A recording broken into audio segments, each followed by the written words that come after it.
اپنا بیٹا نافرمان ہو تو ماں کہتی تو میرا بیٹا نہیں ہے، دور ہو جا میری نظروں سے۔ باپ کہتا ہے تو میرا نطفہ ہی نہیں ہے، میں تجھے عاق کرتا ہوں جائیداد سے۔ اور اللہ کہتا ہے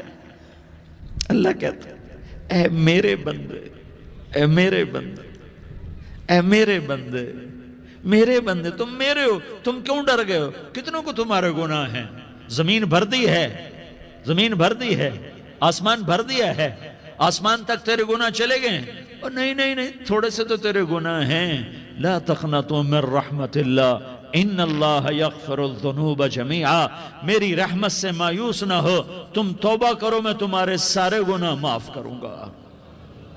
تم توبہ کرنے والے بنو، میں تمہارے سارے معاف کروں گا۔ یا عبادی الذین اسرفوا علی انفسہم، اے میرے نافرمان بندو، آ جاؤ مجھے منا لو، مجھے راضی کر لو۔ من تقرب الی تلقیتہ من بعید، تم مجھے راضی کرنے آؤ، میں آگے بڑھ کے تمہارا استقبال کروں گا۔ کوئی ناراض، میں کسی سے ناراض ہو جاؤں، وہ مجھے منانے آئے تو میں اس کا استقبال کروں گا یا منہ موڑ کے بیٹھوں گا اور اسے صلواتیں سناؤں گا، جلی کٹی سناؤں گا؟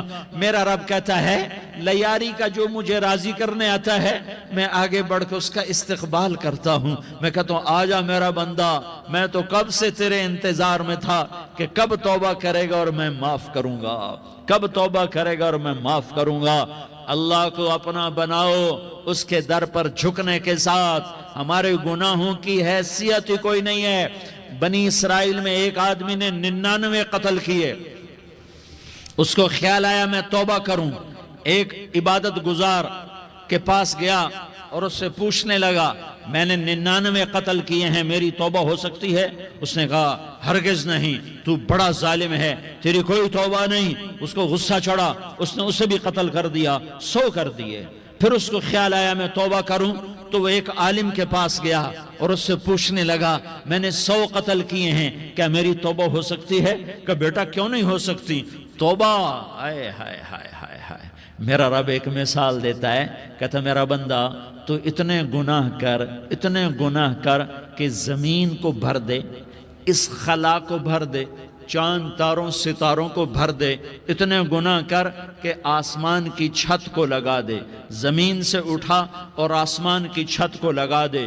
اتنے گناہ کرنے کے بعد صرف ایک دفعہ کہہ دے یا اللہ معافی دے دے تو میں سارے ہی معاف کروں گا، سارے معاف کروں گا، ولا ابالی، اور مجھے کوئی پرواہ نہیں ہوگی۔ انہوں نے کہا بیٹا گناہوں کی معافی تو یقیناً ہے لیکن توبہ کا ہونا ضروری ہے، تیری توبہ پکی ہونے کے لیے یہ ماحول چھوڑنا ضروری ہے۔ تو یہ بستی چھوڑ کے اس بستی میں چلا جا، وہاں نیک لوگ رہتے ہیں، ان کی صحبت میں تو رہے گا تو تیری توبہ پکی ہو جائے گی۔ اس نے کہا میری معافی ہو جائے، میری معافی ہو جائے، میں ہر کام کرنے کو تیار ہوں۔ بوریا بستر اٹھایا، جو تبلیغ والے کہتے ہیں گھر چھوڑو، لیاری چھوڑو، بستر اٹھاؤ اور چلے کے لیے نکلو، 4 مہینے کے لیے نکلو کہ اپنی توبہ کو پکا کرو، ورنہ ماحول کی گندگی پھر آدمی کو گرا دیتی ہے، پھر گرا دیتی ہے، پھر گرا دیتی ہے۔ وہ نکلا، راستے میں موت آئی، جب موت نے جھٹکا دیا تو اس نے چھلانگ لگائی اس نیک لوگوں کی بس کی طرف، وہ ایسے گرا، اس کے ہاتھ اس کے آگے اور پورا جسم ایسے آگے پھیلا ہوا۔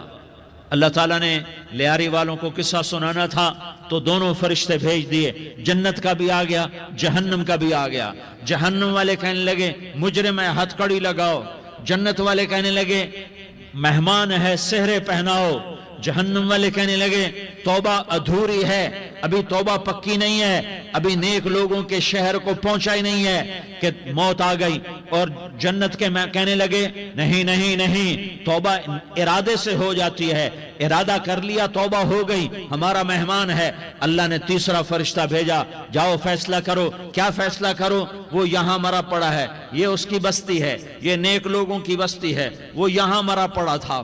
اللہ تعالیٰ نے کہا فیصلہ کیا کرتا ہوں کہ یہ فاصلہ ناپو، اگر گھر کے قریب ہے تو دوزخ والے لے جاؤ، اگر نیک لوگوں کی بستی کے قریب ہے تو جنت والے لے جاؤ، یہ میرا فیصلہ ہے۔ ہائے ہائے، واہ میرا رب، میں تیرے قربان، ہوا کیا تھا، وہ گھر کے قریب تھا اور نیک لوگوں کی بستی سے دور تھا۔ جب ناپنے لگے تو اللہ تعالیٰ نے ادھر والی زمین سے کہا جو نیک لوگوں کی بستی کی طرف سے تھی، اللہ تعالیٰ نے اس زمین سے کہا سکڑ جا، اور جو گھر والی زمین تھی اس کو کہا پھیل جا۔ ادھر کی زمین کو پھیلا دیا اور ادھر کی زمین کو سکیڑ دیا۔ جب ناپا گیا تو وہ نیک لوگوں کی بستی کے قریب ہوا۔ اللہ نے کہا لے جاؤ جنت میں، ہم نے معاف کر دیا۔ اور یہ تو بنو اسرائیل کا آدمی ہے، ہم تو محمد مصطفیٰ صلی اللہ علیہ وسلم کے امتی